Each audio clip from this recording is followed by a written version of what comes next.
Assalamualaikum warahmatullahi wabarakatuh. Perkenalkan, nama saya Alia Natali. Saya dari kelas reguler B tahun 2022.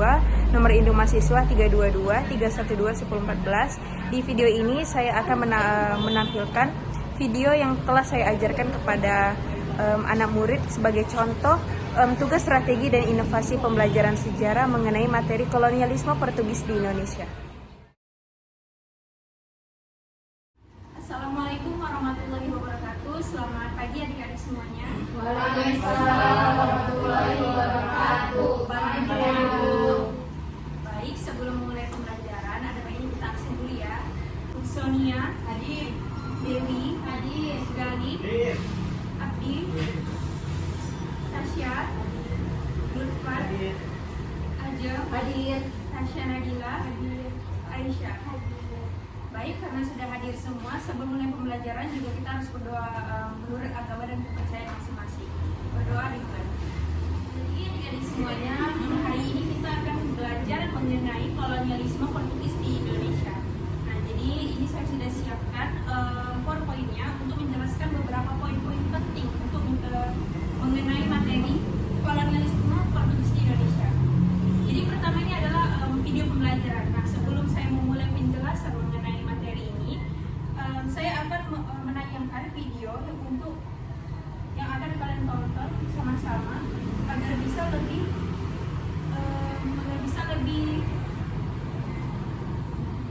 memahami mengenai materi ini. Jadi kita tonton dulu videonya.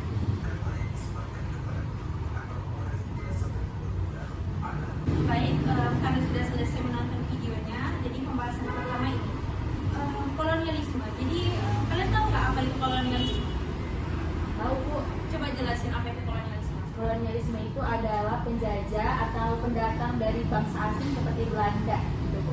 Oke, baik. Jadi saya jelaskan lebih rinci atau nggak lebih umum gitu. Jadi kolonialisme itu adalah pengembangan kekuasaan sebuah negara atas wilayah dan manusia di luar batas negara. Nah, contohnya tadi kalau Belanda kan menguasai Indonesia, itu kan di luar batas negaranya kan. Nah, jadi seringkali mereka melakukan itu untuk mencari dominasi ekonomi dari sumber daya, tenaga kerja dan pasar wilayah. Lalu kenapa saya membahas Portugis? Karena bangsa Portugis itu adalah bangsa Eropa pertama yang mendatangi Indonesia untuk melakukan kolonialisasi itu. Jadi tujuan utamanya itu adalah mencari rempah-rempah. Dan juga kalian tahu nggak apa tujuan utama bangsa-bangsa Eropa itu datang ke wilayah Indonesia? Yang paling umum.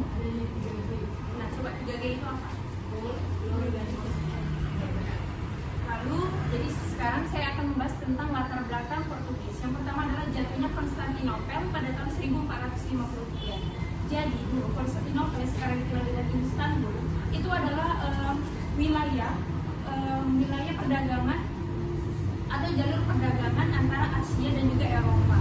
Jadi karena jatuhnya Konstantinopel yang membuat putusan jalur itu, yang membuat bangsa-bangsa Eropa itu mencari alternatif lain gitu. Bagaimana mereka berdagang? Nah, mereka juga melakukan itu karena itu perdagangan sudah dikuasai oleh pedagang-pedagang Muslim. Mereka mencari jalan alternatif lain, yaitu menguasai jalur perdagangan di Malaka. Jadi itulah awal utama latar belakang kedatangan Portugis. Lalu yang kedua adalah adanya semangat Reconquista. Jadi Reconquista ini juga disebut sebagai adanya keinginan untuk memerangi penguasaan Muslim di dunia. Jadi orang-orang bangsa Eropa itu pengen memerangi wilayah-wilayah kekuasaan orang Muslim. Lalu yang ketiga adalah perang salib. Nah, jadi seperti yang kita ketahui bersama bahwa perang salib ini kan terjadi sudah lama sekali. Jadi karena adanya perang salib ini sudah berangsur-angsur lama, yang membuat sumber daya kekayaan dari bangsa Eropa itu lumayan terkikis gitu, hampir habis. Sehingga mereka itu karena sudah hampir habis, mereka ini lagi perang, sedangkan mereka butuh di sumber daya. Jadi di mana lagi mereka mau ngambil gitu untuk berdagang dan juga sumber daya yang diperlukan, karena mereka alokasikan itu untuk peperangan. Jadi itu juga salah satu latar belakang mengapa bangsa Eropa itu salah satunya Portugis datang ke Indonesia. Yang keempat adalah mencari keperluan rempah-rempah. Nah, pasti kalian juga pada tahu kalau Indonesia itu adalah salah satu negara penghasil rempah-rempah. Lalu yang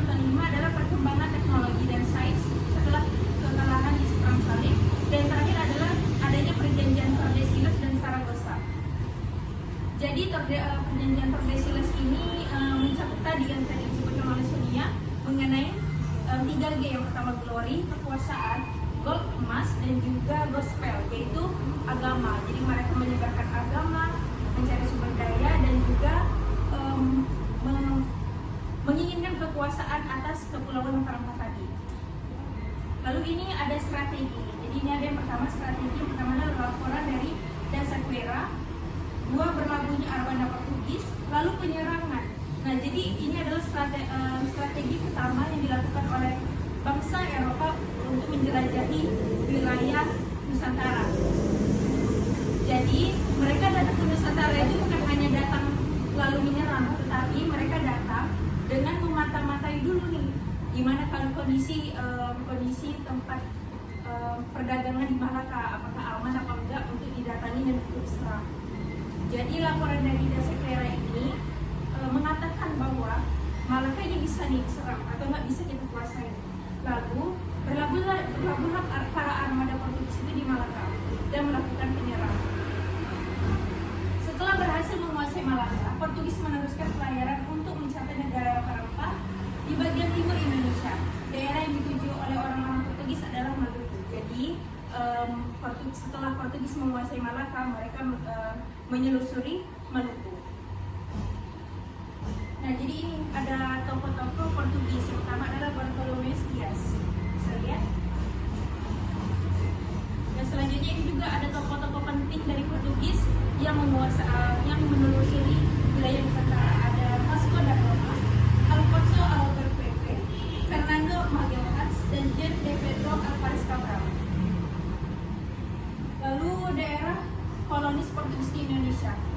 Kalian tahu nggak daerah koloni Portugis di Indonesia itu selain di Maluku apa saja? Kurang tahu, Bu. Oke, karena kurang tahu, saya jelaskan beberapa daerah kolonis Portugis di Indonesia secara singkat ya. Jadi yang pertama itu adalah kan Maluku. Jadi seperti kita ketahui bersama bahwa sebelum kedatangan bangsa Eropa yang membawa agama Katolik di Indonesia, sudah jauh-jauh beberapa tahun yang lalu itu udah datang nih perkembangan agama Islam. Udah tahu belum abad keberapa Islam masuk ke wilayah Indonesia? 13. Sedangkan Portugis ini datang pada abad berapa tadi saya bilang? Tahun 1512 kan? Berarti kan udah ada datang dulu nih Islam di Indonesia. Nah, jadi kalau di Indonesia itu sudah ada tuh kerajaan-kerajaan Mataram, kerajaan-kerajaan Islam lah di wilayah Indonesia. Nah, jadi kalau misalnya kerajaan-kerajaan itu kan berada di Sumatera dan Jawa. Jadi Portugis ini wilayah kekuasaannya yang itu cuma hanya di Maluku. Sedangkan kalau di Sumatera, Jawa, mereka sangat ditentang oleh kerajaan Aceh misalnya. Mereka sangat ditentang sehingga mereka tidak bisa menguasai wilayah-wilayah kayak Sumatera, Jawa. Jadi mereka nggak bisa kuasai karena sangat ditentang oleh kerajaan-kerajaan Islam di wilayah Sumatera dan Jawa. Udah paham? Berarti Bu, kan kalau Maluku itu kan kerajaannya kerajaan Ternate Tidore. Berarti itu lemah juga kekuasaan kerajaan itu, makanya Indonesia itu datang. Jadi pada awalnya itu Portugis itu datang di Indonesia sebenarnya diterima baik karena yang mereka tahu rakyat Nusantara itu tahu mereka datang untuk berdagang nih. Jadi diterima baik, udah boleh berdagang. Tapi ternyata Portugis itu punya hal lain yang ingin dikuasai. Nah itu jadi lama kelamaan juga rakyat Maluku juga nggak terima dengan kedatangan Portugis. Jadi yang bisa dikatakan bahwa daerah kolonis Portugis di Indonesia itu adalah Maluku dan Maluku. Selanjutnya itu adalah perkembangan masyarakat pada masa kolonialisme Portugis di Indonesia. Yang pertama adalah penggolongan masyarakat Nusantara. Jadi kalau misalnya mengenai penggolongan itu yang itu tadi ada golongan bangsawan, ada golongan merdeka, orang-orang para buruh, dan seperti itu penggolongan contohnya. Lalu dan juga masuk dan berkembangnya kesenian yang dari Portugis, misalnya itu alat musik dan lagu keroncong. Lalu yang ketiga itu pas kita sama-sama tahu itu udah masuknya agama Katolik di Indonesia. Dan juga yang terakhir benda-benda peninggalan seperti meriam yang digunakan Portugis untuk berperang. Nah, jadi akhir-akhir penjajahan Portugis itu ada persaingan karena Belanda datang, karena kekuasaan Belanda itu lebih besar, jadi sehingga Portugis itu lemah, dan juga pemberontakan rakyat-rakyat lokal, dan juga yang membuat Portugis ini melemah karena ada pemberontakan yang membuat kondisi ekonomi dan sosial mereka melemah. Nah, jadi ini foto-foto peninggalan seperti agama, kesenian, dan bangunan-bangunan yang ditinggalkan Portugis di Nusantara. Bisa lihat? Baik, karena sudah saya berikan beberapa penjelasan singkat mengenai kolonialisme Portugis di Indonesia, apa yang kalian bisa tarik kesimpulan kolonialisme Portugis di Indonesia itu seperti apa? Saya Bu. Ya, boleh dulu Pak Acil. Bu, jadi saya bisa menyimpulkan bahwa sebenarnya kedatangan Portugis ke Indonesia itu banyak alasannya ya Bu. Salah satunya itu kayak kemajuan teknologi informasi kita, rempah-rempah itu juga menjadi salah satunya. Dan tadi Ibu bilang bahwasannya yang paling berpengaruh itu adalah di Maluku, dan juga perannya yaitu Kerajaan Ternate dan Tidore, dan juga salah satu tokoh yang saya kenal dari Portugis itu adalah Vasco da Gama Bu. Iya, keren sekali. Baik, selanjutnya coba Sonia. Ya, coba anak-anak tepuk tangan. Ya, sekarang coba Sonia. Menurut saya Bu, yang dapat saya tarik kesimpulan bahwa kolonialisme itu merupakan suatu praktik di mana suatu negara atau kelompok negara menguasai, mengeksploitasi dan mengendalikan suatu wilayah, sumber daya serta penduduk dari negara lain. Hal tersebut dapat mencakup politik, ekonomi, budaya, dan militer. Nah, ini ada tambahan ilmu lagi nih dari Sonia, bahwa kalau misalnya Portugis itu mengeksploitasi kan. Jadi, maaf, mengeksploitasi. Terima kasih atas bantuannya, Dewi. Jadi ada tambahan ilmu dari Sonia bahwa kalau misalnya Portugis itu tidak hanya menguasai kekuasaan di wilayah Nusantara saja, tapi mereka memonopoli perdagangan. Nah, itu yang membuat salah satu kekuasaan juga, kebijakan juga yang dilakukan Portugis di wilayah Indonesia untuk menguasai perdagangan di wilayah kita ini sebenarnya. Jadi itulah bentuk kolonialisasi Portugis di Indonesia. Ada lagi yang ingin memberikan pernyataan atau pendapat ya, adik-adik sekalian, karena penjelasan materi sudah saya paparkan kepada kalian, dan juga kalian insya Allah sudah menerima materi itu dengan baik, dan berdasarkan pendapat pernyataan yang tadi teman-teman kalian sudah lontarkan kepada saya dan juga kepada kalian semuanya. Saya akan membagikan kelompok untuk menyelesaikan atau menganalisis atau mencari informasi mengenai reaksi masyarakat Indonesia dengan menerima kedatangan Portugis dalam bidang agama ya. Jadi seperti yang tadi saya jelaskan bahwa Portugis itu membawa pengaruh agama Katolik di Indonesia. Nah, saya ingin kalian menganalisis, mencari informasi dengan sumber-sumber yang dapat dipercaya, bagaimana reaksi masyarakat dalam menerima agama Katolik. Kelompoknya itu terdiri dari masing-masing baris saja ya, jadi satu kelompok itu 3 orang. Oke? Saya berikan waktu beberapa menit, lalu kalian jelaskan kepada saya berdasarkan sumber-sumber yang terpercaya ya. Baik, adik-adik sekalian, apakah kalian sudah bisa menjawab pertanyaan saya tadi? Sudah. Baik, perwakilan saja yang menjawab ya. Silakan untuk kelompok pertama dulu. Baik, saya akan menjawab pertanyaan dari Kak Alia, yaitu bagaimana reaksi masyarakat terhadap masuknya agama Katolik ke Indonesia. Masuknya agama Katolik ke Indonesia terjadi sejak masa kolonial, terutama saat kedatangan bangsa Portugis dan kemudian bangsa Belanda. Reaksi masyarakat terhadap masuknya agama Katolik itu sangat bervariasi sepanjang sejarah. Agama Katolik sebagian diterima oleh masyarakat, terutama di daerah-daerah yang menjadi pusat penyebaran agama ini. Namun terdapat juga perlawanan dan ketegangan dengan masyarakat bumi yang telah memeluk agama lain seperti agama Hindu, Buddha, dan Islam. Pada masa kolonial juga, agama Katolik dianggap sebagai agama penjajah oleh beberapa kelompok masyarakat yang membuatnya mendapatkan resistensi. Setelah kemerdekaan, situasinya berubah dan agama Katolik menjadi salah satu agama yang diakui secara resmi di negara Indonesia. Baik, terima kasih atas jawaban dan juga partisipasi dalam mengenai pembelajaran ini. Selanjutnya, siapa yang bisa menjawab? Baik, silakan kelompok 2. Jadi bagaimana reaksi masyarakat Indonesia terhadap masuknya agama Katolik pada masa kolonial Portugis di Indonesia? Jadi jawabannya itu sangat bervariasi tergantung pada lokasi dan waktu. Nah, ketika Portugis pertama kali tiba di wilayah Indonesia pada abad yang ke-16, mereka membawa agama Katolik bersama mereka. Beberapa masyarakat pribumi menerima agama Katolik, terutama di daerah Maluku dan juga Flores, di mana sebagian penduduk telah menjadi Katolik sejak pada saat itu. Namun, reaksi tidak selalu bersifat positif, ada kalanya yang juga negatif. Nah, terdapat konflik dan ketegangan antara masyarakat pribumi yang menganut agama asli dan agama Katolik yang diperkenalkan oleh Portugis. Konferensi agama ini seringkali disertai dengan pengaruh politik dan ekonomi dari pihak kolonial yang mempengaruhi cara masyarakat merespon agama tersebut.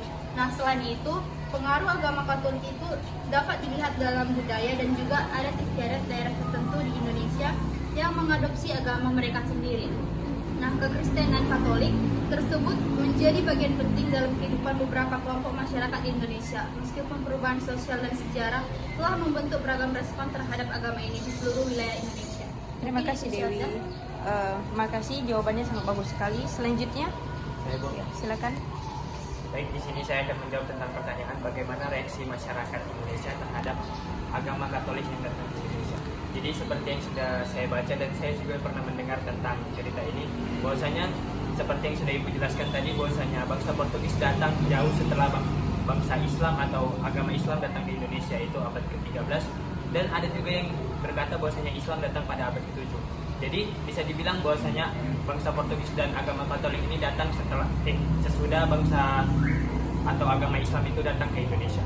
Jadi yang bisa saya simpulkan bahwasanya mereka tidak memaksa akan persebaran agama mereka. Mereka juga sadar bahwasanya agama mereka adalah agama yang terlambat, bisa dibilang terlambat datang. Jadi mereka tidak memaksakan akan hal itu. Jadi reaksi masyarakatnya seperti yang teman-teman jelaskan, bahwasanya reaksi masyarakat pada saat itu yaitu beragam, ada yang menerima, ada juga yang menolak. Mungkin itu saja. Ya, terima kasih. Baik, karena materi yang sudah dipaparkan sudah selesai dan juga jawaban-jawaban dari kalian semua sangat positif dan saya bisa menerima, sehingga juga mendapat informasi dan juga pengetahuan bagi kita semuanya. Selanjutnya saya akan lakukan adalah membagikan kuis yang dimana itu akan mengasah pemikiran kalian mengenai materi kolonialisme Portugis di Indonesia. Baik adik-adik sekalian, saya sudah mengirim kuis ke smartphone kalian semuanya dalam sosial media, yang dimana kalian harus mengisi kuis itu sesuai dengan apa yang kalian ketahui.